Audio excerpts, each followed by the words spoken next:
what happens in here stays in here, okay? My disappointing 3-star read was...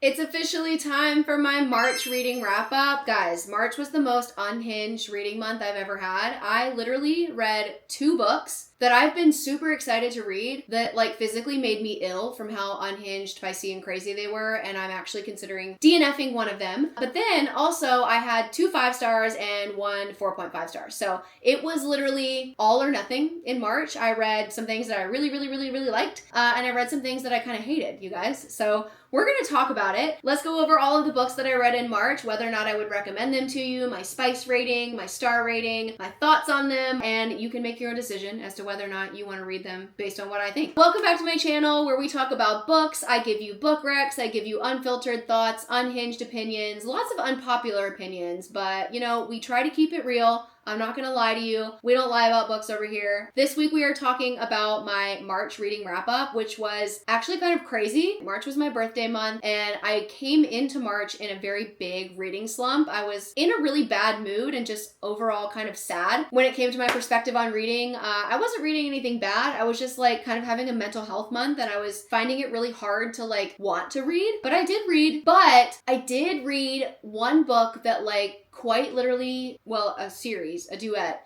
that made me queasy while I read it. And then I read another one that also kind of made me queasy, but it made me more angry because everybody said it was going to be like a god tier dark romance book. And I was like, what am I reading? So let's get into it. Let's talk about it. I did only read 5 books in the month of March. One time I said that I read 13 books on Facebook and somebody commented said that was baby numbers. So I've read infant numbers of books this month. But listen, that I've gotten a lot more picky about what I read. So I've got 2 5-stars to deliver to you. I've got a 4.5 star to deliver to you. And I've got some tea on some absolutely unhinged crazy books, and if you like unhinged wild spice, then those are going to be for you as well. Grabbed a little beverage. Today we're drinking, what is this called? Mingle. This is a little mocktail. I am super big into mocktails. I like drinks that serve a purpose. It has like ashwagandha, L-theanine. There's a third ingredient in there. I gotta be careful with the ashwagandha because of my Hashimoto's, but I can have a little extra every now and then. I would be drinking a matcha, but it's like 5 p.m., so I cannot be drinking matcha at 5 p.m. So this one is the blackberry hibiscus Bellini, but there's not alcohol in this. So let's start out with a 5-star. Let's keep the vibes high while we're starting out. Cinder Vale. You know, if I bedazzle a book, I mean, I'll be real with you, I bedazzled it before I read it, but like, you know, if I bedazzle a book, I like it. Cinder Vale is the 3rd book in the Sins of the Zodiac series by the Twisted Sisters, who wrote Zodiac Academy, my all-time favorite god tier series. So this is the 3rd book, and we just heard, it has been confirmed that this series is going to only be 4 books. So this is the 2nd to last book. Y'all, the end of this book was crazy. The end of it, I can't tell you anything. Obviously, I can't tell you that because this is a spoiler-free review. But, well, it's not my full review. But listen. Cinder Vale, if you don't know what Sins of the Zodiac is, it's going to be taking place in the same universe as Zodiac Academy, but it takes place in a very far in the future devolved society. So there are some Easter eggs when it comes to Solaria. There are, you know, there's a couple of lines, there's a couple of Easter eggs. So if you've read Zodiac Academy, you've read all of those things, you're going to understand and you're going to get those in here. This has shifters, it has a military college in book 1, it's got questing, it's got multiple relationships. It's not a reverse harem, it's not a wide choose, but there are 2 female main characters in here. We have Vesper and Everest. So you're going to be following kind of alternating POVs from both of them. And then both of them obviously have different love interests. So you're going to get 2 different types of romances in here, which I personally love. That kind of, I feel like makes it more accessible. More people will like it. If they don't connect with one romance or one character, that's why there are 2 characters. And this is also written by sisters. So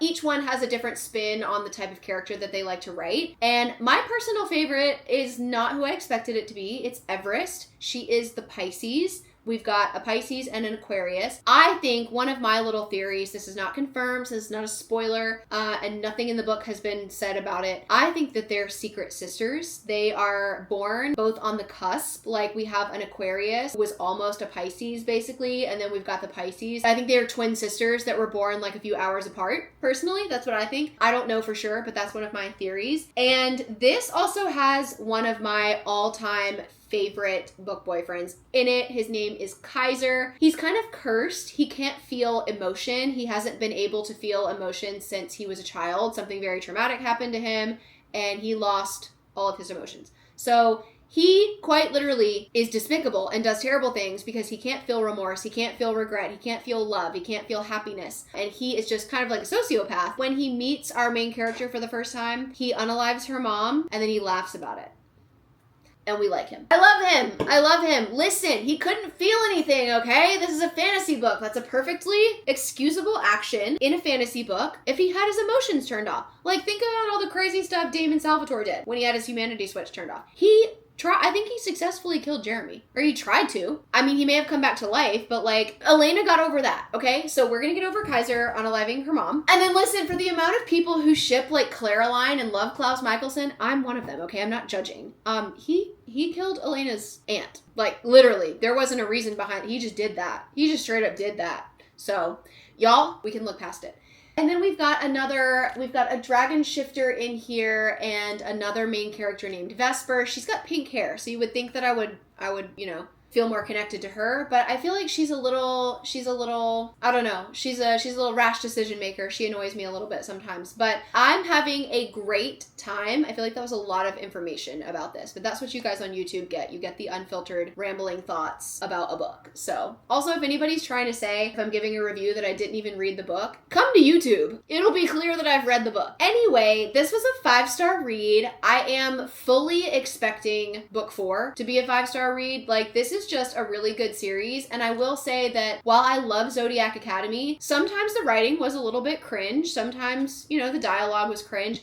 I really feel like what I like about Sins of the Zodiac is that it feels like the Twisted Sisters have sort of elevated their writing. This feels like a little bit more of a real like fantasy book. It's got more world building, it's got more plot, it's got more character development. It is a romance, it is, it's got spice in it for sure, but like this seems a little bit more plot focused, plot forward, which is such a strange feeling for the Twisted Sisters, and I think they did a really good job. I think they've grown as writers. This feels better written than Zodiac Academy, even though like Zodiac Academy will always be god tier for me. I will always love it. I don't know how I'm going to feel when I get to the end of book 4. Maybe this will surpass, who knows? And listen, no criticism on Zodiac Academy. Will not accept any criticism, but that's my personal opinion as someone who has read both, and I really, really, really liked this book. All right, so let's talk about the book that has me questioning whether or not I'm going to DNF this duet, because it's literally too spicy, okay? And if you like that, great, you can read this book. Little Stranger was so disappointing. I'm never going to be a person that says, did we read the same book, or I can't believe people like this. I completely understand why people would like this. There are, sometimes the level of spice in the book is very important for people when they read a book, and that's just not me. That's not what I like.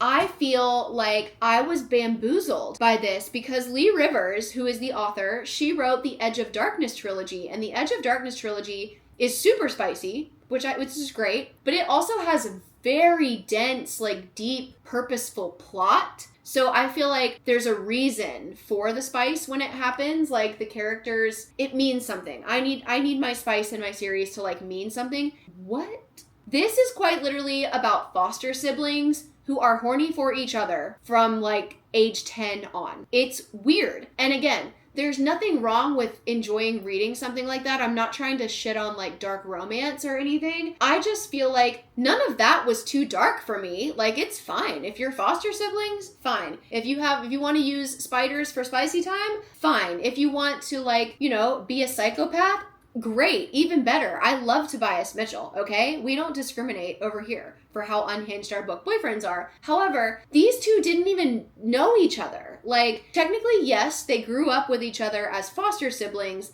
but like we're getting spicy time, spicy action as they sort of grow into their hormones, which like that makes sense. But as a reader, I needed some backstory. Like, why didn't we grow up with them? Why didn't we get some childhood stories? Like, why? I just feel like I was thrown into these two horny teenagers who are just like discovering sex with each other.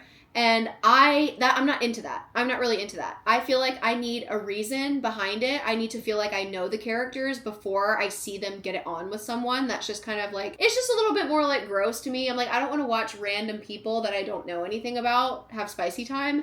And you don't know these characters when they're getting together for the first time. So the spice is just very integrated into every part of the story. It's very, very explicit, very early on. Plus, if you have like hard stops about like people being underage while they're doing it, there's a lot of that in here. Don't worry, there is a time jump, and for the majority of the story, they are adults, but like there is some stuff happening with some young people in here. And then also her family, the main character's family, is super unhinged. Like they're just, I guess maybe messed up people like this exist and I just don't really know much about them. So basically, obviously they're her foster parents, so I'm assuming that, you know, they're foster parents so that they can make use of these children that they foster. So they're kind of basically selling her off to the highest bidder, kind of making money, making names for themselves with her. So they're using her as a pawn. I get and I understand that, but I'm just like, it's so unbelievable. It's so wild. I'm sure it happens in the real world, which is very disturbing, but it's a little unbelievable in here. So my thing is, I haven't read book 2 yet, which is called Little Liar.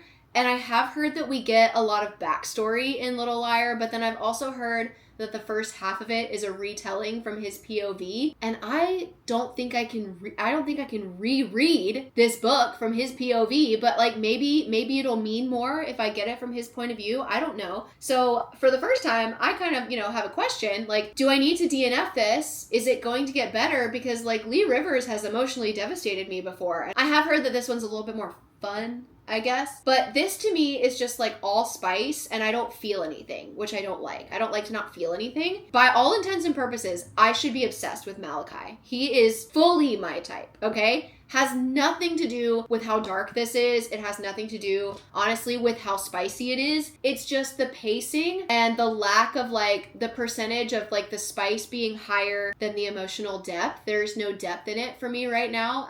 And I know there is more depth in Little Liar, but I don't know how much it is, and I don't know if it's going to change my mind enough to where I would be happy about continuing with the series. So this book I would rate 2 stars. And the reason that it's getting 2 stars is because I listened to it on audiobook. It is duet narration. It's a masterpiece of an audiobook. It's amazing. The guy, Joe Arden, killed it. Did amazing. I thought it was great, and I was very, you know, I liked listening to it. I was compelled to keep going while I was listening to it. I feel like if I had eyeball read this, I like literally would have DNF'd it. So the audiobook saved a lot of it for me. So if you're an audiobook person, this is a great one to add to your audiobook list. But 2 stars, not enough like substance for how spicy it is. And if you're personally looking for something that's just super, super spicy, super dark, super taboo, and that's kind of your criteria for a book, you're probably like, take this recommendation. You're probably gonna like it, but this is just personally not enough for me. So speaking of Zodiac Academy and the Twisted Sisters, I have finally found a book that really reminds me of how I felt at the beginning of Zodiac Academy, minus the bully romance.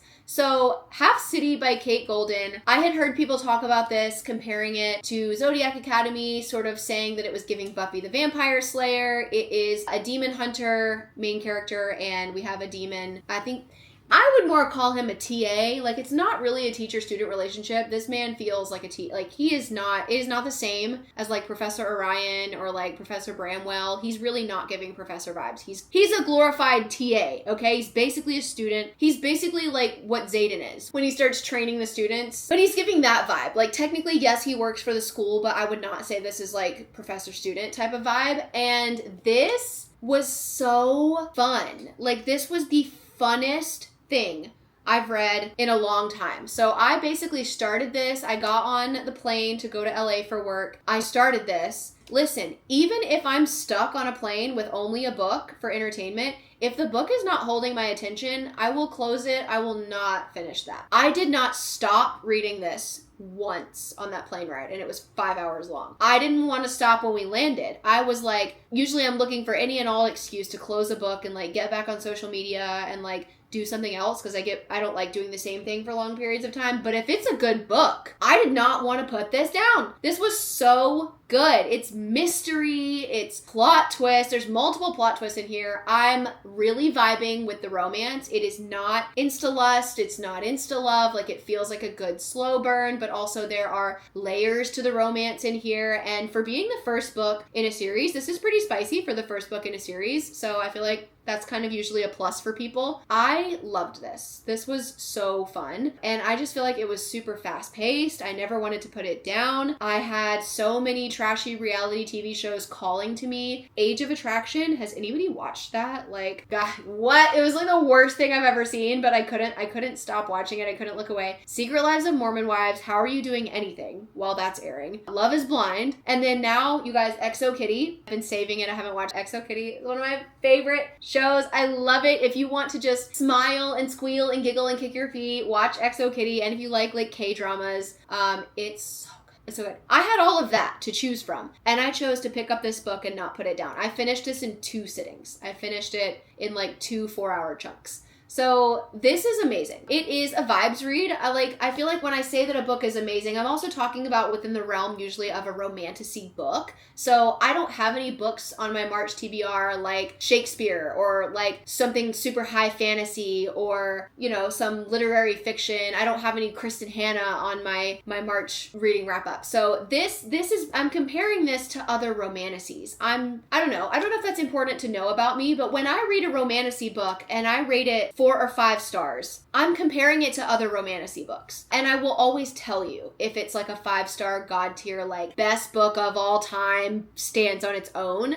Because there are some romantasy books that fit that criteria, I think. This I rated like 4.5 stars next to like Red Rising, which is also a 5-star, but it's a completely different 5-star. I also made a video a long time ago, like when I first started this channel, breaking down how I rate books and what my star scale looks like. So if you ever want to know, I feel like I'm still pretty accurate to that. So just in case anybody was wondering, if you cared, please feel free to go back. I'll link my star rating video in the description of this one, so you can go see it if you want to. I think it's a pretty good video, and I gave examples of all the books that fall into those ratings. This, guys, this was just super, super fun. There are so many questions I have at the end of this book that I cannot wait to find out how they're gonna go, but we gotta wait for book 2. And thankfully, this has been confirmed. It's going to be 3 books. It's gonna be a trilogy, and the second book comes out this fall. It's called Cursed City. The author has already started talking about it. It's already written. I think it's in like edits now. So we're gonna get that this year. And if you like Zodiac Academy, you like Dark Academia, you like a really fun, fast-paced read, this Half City was so good. Now let's talk about my second 5-star read. I don't know if this is gonna be surprising or not. Fury Bound.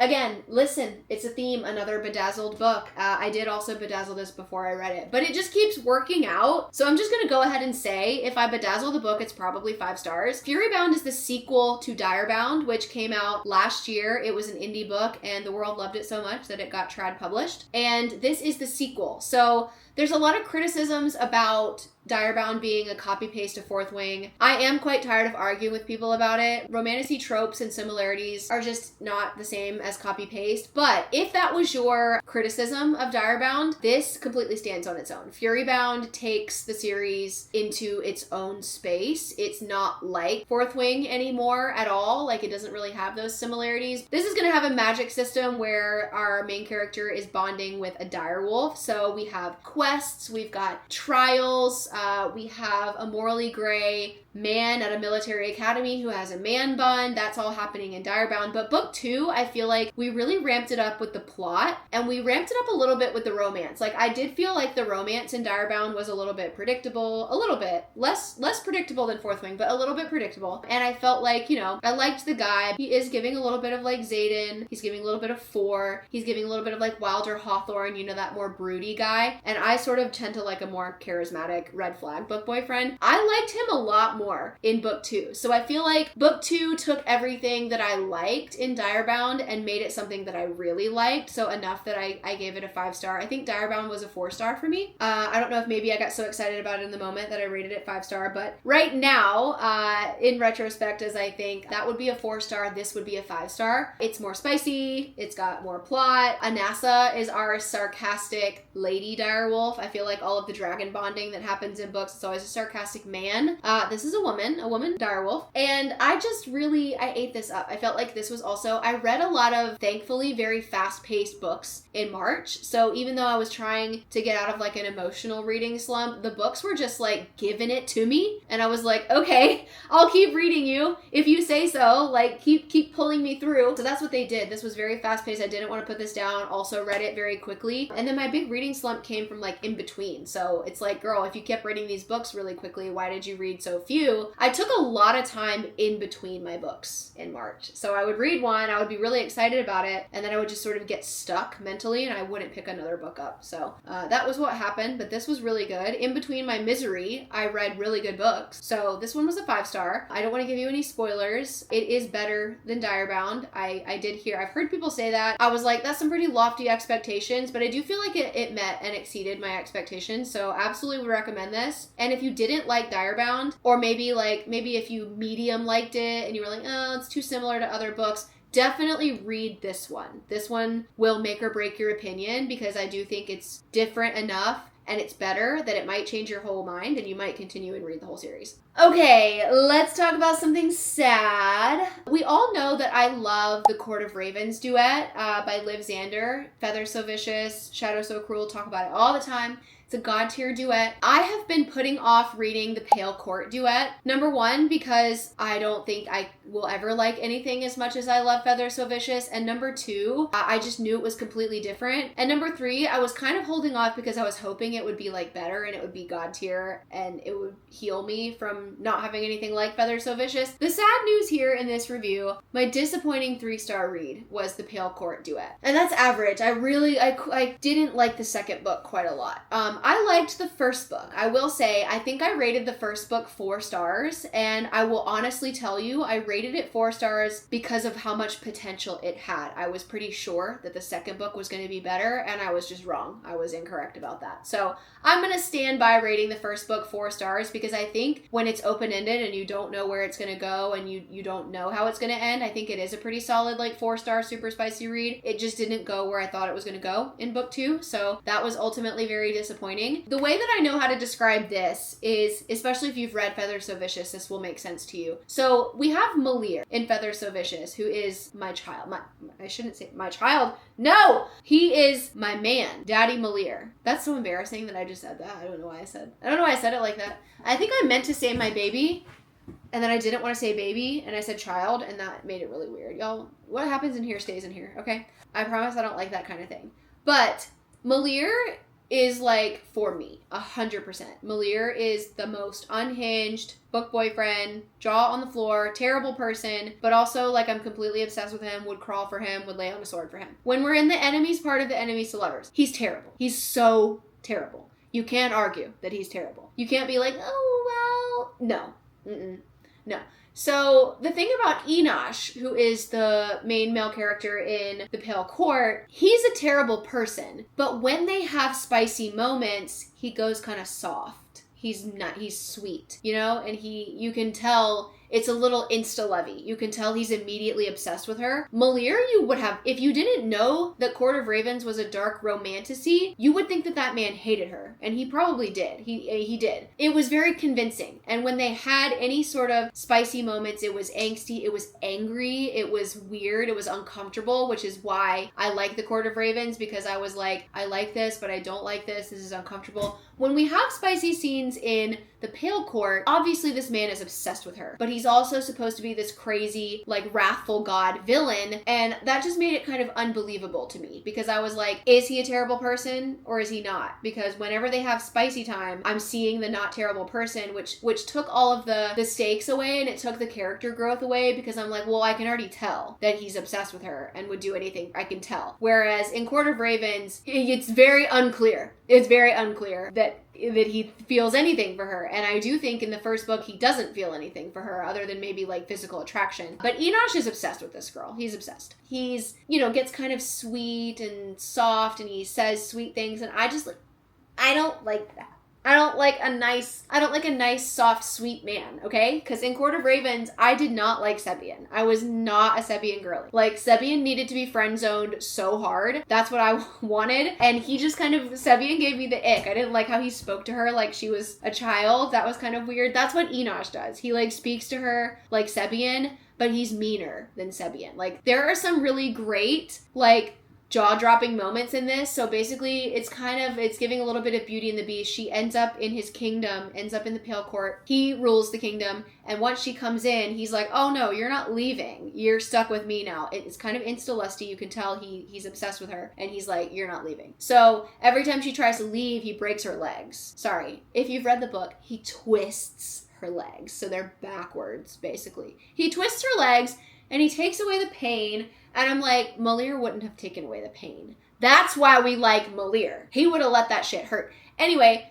Enosh breaks her legs, so she's just sort of like crawling around, dragging herself around like a mermaid.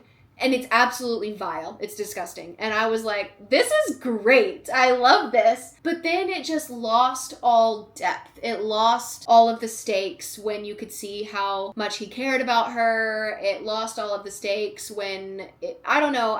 It just wasn't long enough. I also feel like he needed to be meaner for longer. He needed to commit to the bit of like being the villain. I feel like he really wasn't. He was never the villain. I don't think he was a convincing villain. So that's why I didn't love it. It made the romance feel a little bit more shallow because nothing was earned. They just kind of were obsessed with each other from the beginning. There's a lot of spice in here. There is a heavy breeding kink going on. So if that's not for you, our main character, it's fine for her. Like, whatever. She's a midwife and all she's ever wanted is to have a child of her own. But as a human, as a mortal, her mortal self, maybe it was mortal men, I don't know. She's unable to have children. So Enosh obviously is very obsessed with like, well, I'll give you a child. So there's a lot of like impregnating, whatever the word for that is. There's a lot of talk about that. There's a lot of pushing seed up.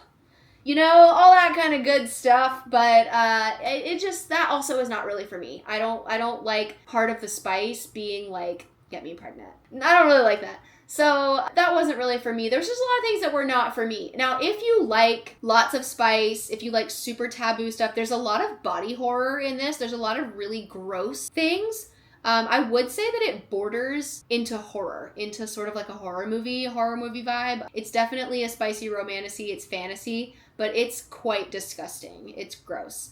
And that is not the reason I didn't like it. I do feel like on top of the insta-lust, on top of the insta-love, on top of the things that I didn't like, the body horror was just more annoying to me. I was like, well, this doesn't mean anything for me. This would be great if I like really cared about the characters. Now, there is one character I was absolutely obsessed with in here. His name was Yaren, and he was the brother. He was a different god, and he was giving Lucian from ACOTAR mixed with Dorian from Throne of Glass, but make him insane in like a really attractive way. I did hear that the author might be writing a spin-off about him. I will read the shit out of that. I will read that and I will probably rate it 5 stars because that man was for me. And I did think originally that maybe it was going to be a why choose and we were going to get actually, there's 2 other brothers in there. They are not love interest. I don't think that's a spoiler because the series is not advertised as a reverse harem. So just in case that matters to you, he's just going to be the crazy brother. He's not. I wish he was. That's another reason I was holding off hope for book 2 is I thought we were going to get more of him as maybe a love interest, but no, Enosh is a one. They're a monogamous couple. So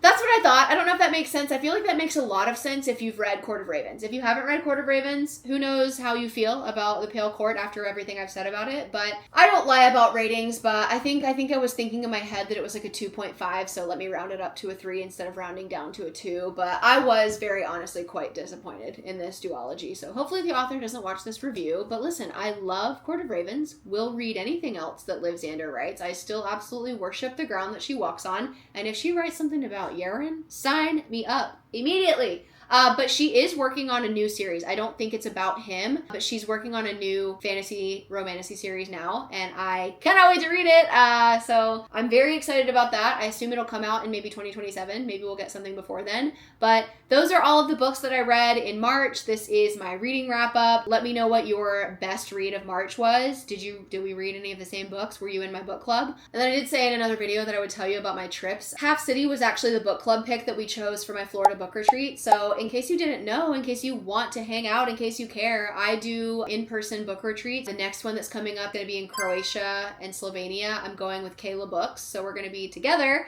If you know who that is, and that's the first time we're going to meet in person, so that's going to be crazy. But basically, I host book retreats. Normally, there's a book focus around it. We've got a book club pick. Big international ones sometimes are a little bit more just about the trip and like bonding and meeting each other and yapping about books. But I also do US-based ones. We just did one in Florida, which is what I had Half City as my book club for. The author provided us all free copies of the book. No, I didn't get anything for that. Like, she did offer to send books, but I reached out and asked her for that. So I already knew that I liked the book when I asked her, just in case anybody's wondering if I'm promoting that book because she asked me to. She did not ask me to promote Half City. I read it. I liked it. I asked her to sponsor our trip.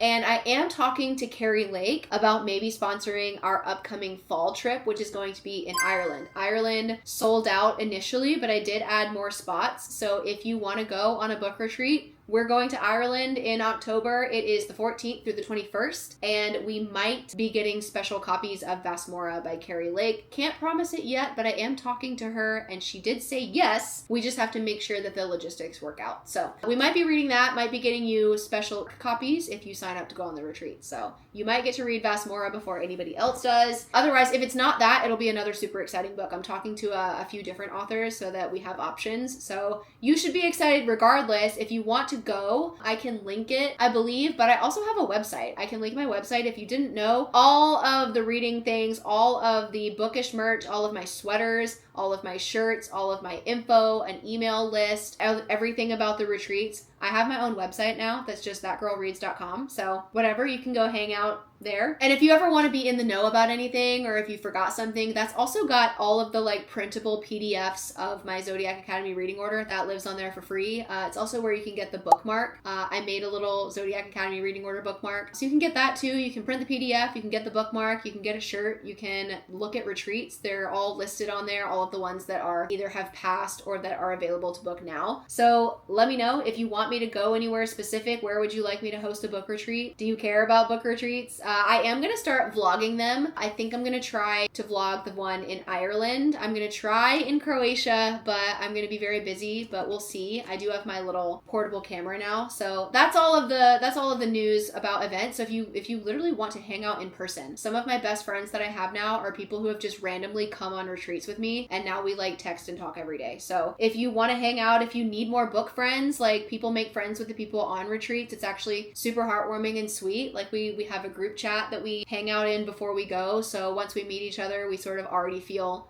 like we know each other. So you can make friends with, it's not all about me. You can make friends that are not me there. Some people who have met each other on retreats are also like separate besties that are, you know, less good friends with me, more good friends with each other. So if you're lonely, if you're reading books, if you want to meet more people, if you want to travel, I've tried to put this, you know, whole thing together so that I can facilitate areas where antisocial people can actually make real, genuine friends. So that's what we've been doing. If you want to come on one, let me know. Go to the website. You can also DM me, or you can send me an email to my inbox and I can help you or answer any questions. But that's my March reading wrap up. That's everything I read. Thankfully, they were all really good or really bad, so I feel like that makes it a little more interesting. Again, make sure you're subscribed. I'll be back with a lot more book recs. Make sure you tell me what your favorite read of March was, and maybe let me know what your least favorite was if you want to inspire discussion. Did you like any of these? Did you hate any of these? That's all I've got for you. I'll be back. Let me know if you like my new hair. We went a little crazy. We went neon orange. I'll see you next week, and let me know what you're looking forward to, what you're reading right now, and what you want to see in future content. I just want to eat my snacks and watch TV. What did I read? Oh my god, I've forgotten. What was the 5-star? A few moments later. What was the 5-star? Huh? What the fuck is Cinder Vale? Hold on, I don't...